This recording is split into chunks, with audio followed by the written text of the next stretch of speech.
ಎಲ್ರಿಗೂ ನಮಸ್ಕಾರ. Welcome back to my channel. ಹೇಗಿದ್ದೀರಾ ಎಲ್ಲರೂ?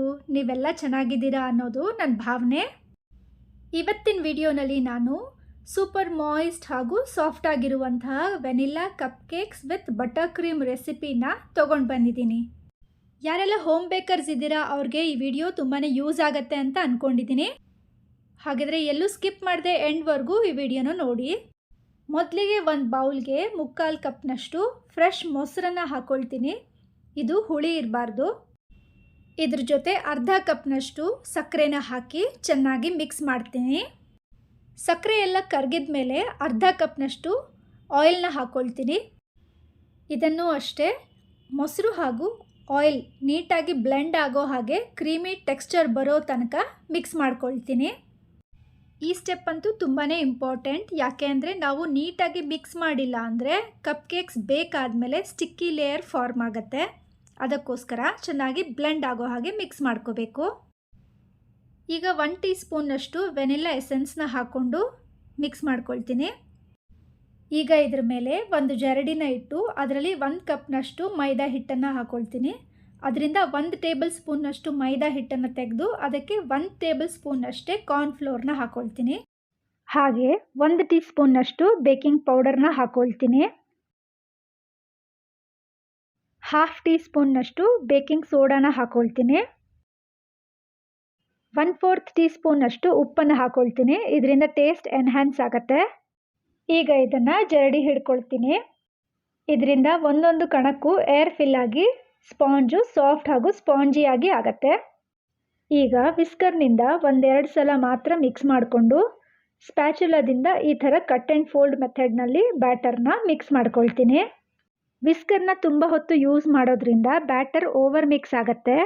ಸ್ಪ್ಯಾಚುಲಾ ಯೂಸ್ ಮಾಡಿ ಬ್ಯಾಟರ್ನ ಓವರ್ ಮಿಕ್ಸ್ ಆಗದೇ ಇರೋ ಹಾಗೆ ಈ ಥರ ಲಂಪ್ಸ್ ಏನೂ ಇಲ್ಲದೆ ಇರೋ ಹಾಗೆ ಮಿಕ್ಸ್ ಮಾಡ್ಕೋಬೇಕು. ನೋಡಿ, ಈ ಥರ ರಿಬ್ಬನ್ ಕನ್ಸಿಸ್ಟೆನ್ಸಿನಲ್ಲಿ ಇದ್ದರೆ ಬ್ಯಾಟರ್ ರೆಡಿ ಇದೆ ಅಂತ ಅರ್ಥ.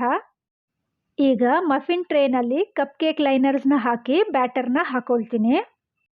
3/4 ಪಾರ್ಟ್ ಅಷ್ಟು ಮಾತ್ರ ತುಂಬೋ ಹಾಗೆ ಬ್ಯಾಟರ್ನ ಹಾಕೋಬೇಕು.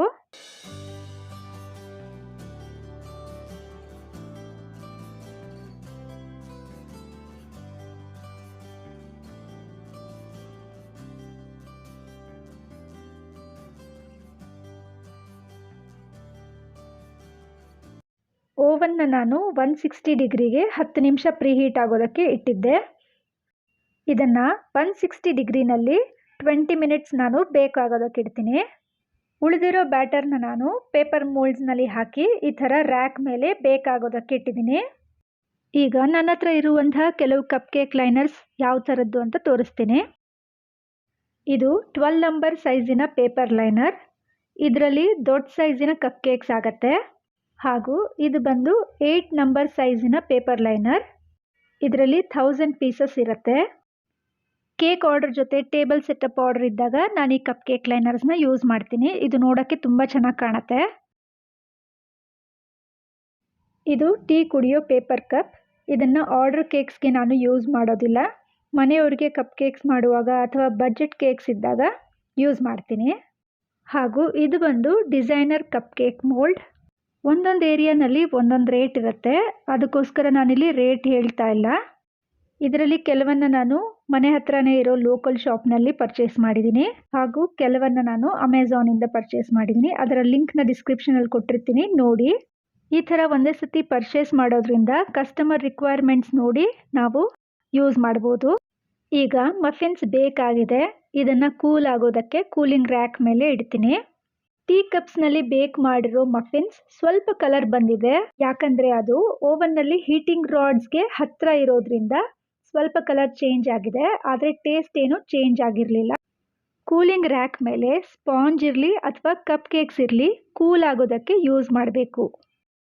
ಈಗ ಬಟರ್ ಕ್ರೀಮ್ ಮಾಡೋದಕ್ಕೆ ಒಂದು ಬೌಲ್ನಲ್ಲಿ 150 ಗ್ರಾಮ್ಸ್ ಅಷ್ಟು ರೂಮ್ ಟೆಂಪ್ರೇಚರ್ನಲ್ಲಿಟ್ಟಿರೋ ಅನ್ಸಾಲ್ಟೆಡ್ ಬಟರ್ನ ಹಾಕ್ಕೊಂಡು ಬೀಟ್ ಮಾಡ್ಕೊಳ್ತೀನಿ.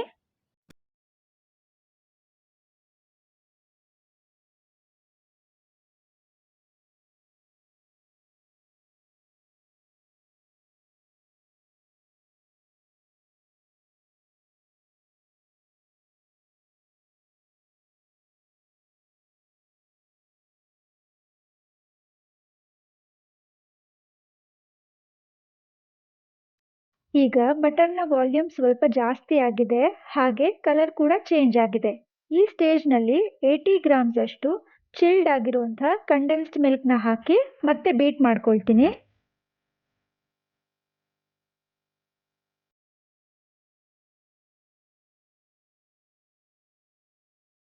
ಈಗ ಇದಕ್ಕೆ ಹಾಫ್ ಟೀ ಸ್ಪೂನ್ನಷ್ಟು ವೆನಿಲ್ಲಾ ಎಸೆನ್ಸ್ನ ಹಾಕೊಂಡು ಬೀಟ್ ಮಾಡ್ತೀನಿ.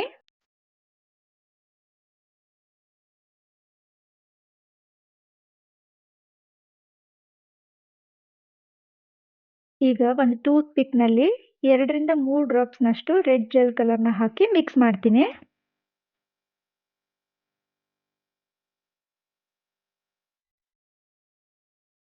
ಈಗ 1 ಎಮ್ ನಂಬರ್ ನಾಸಲ್ನ ಒಂದು ಪೈಪಿಂಗ್ ಬ್ಯಾಗ್ಗೆ ಹಾಕೊಂಡು ಬಟರ್ ಕ್ರೀಮ್ನ ಫಿಲ್ ಮಾಡ್ಕೊಳ್ತೀನಿ.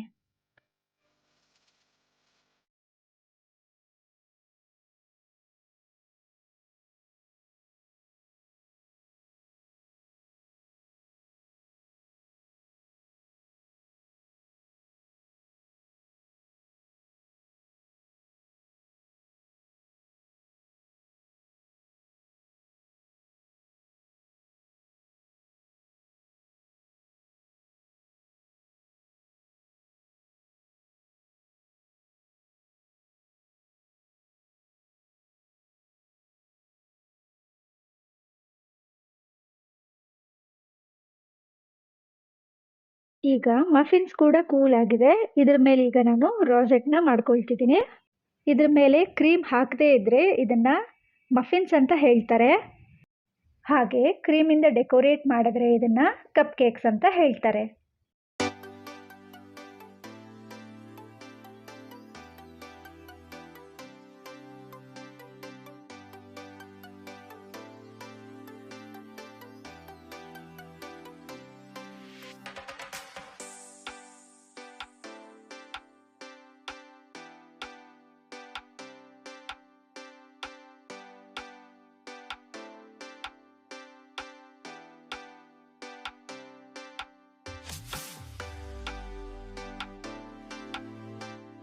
ಈಗ ಈ ಕಪ್ ಕೇಕ್ಸ್ನ ಮತ್ತಷ್ಟು ಚಂದ ಮಾಡೋದಕ್ಕೆ ನಾನಿಲ್ಲಿ ಎಡಿಬಲ್ ಪರ್ಲ್ ಶುಗರ್ ಬಾಲ್ಸ್ನ ಹಾಕ್ತಾ ಇದ್ದೀನಿ. ಇದರಿಂದ ಕಪ್ ಕೇಕ್ಸ್ ತುಂಬ ಎಲಿಗೆಂಟ್ ಆಗಿ ಕಾಣ್ತಾ ಇದೆ. ಈ ರೆಸಿಪಿ ನಿಮಗೆ ಇಷ್ಟ ಹಾಗಿದ್ರೆ ಒಂದು ಲೈಕ್ ಮಾಡಿ, ಹಾಗೂ ಯಾರೆಲ್ಲ ಬೇಕಿಂಗ್ನಲ್ಲಿ ಇಂಟ್ರೆಸ್ಟ್ ಇದ್ದಾರೆ ಅವ್ರ ಜೊತೆ ಶೇರ್ ಮಾಡಿ.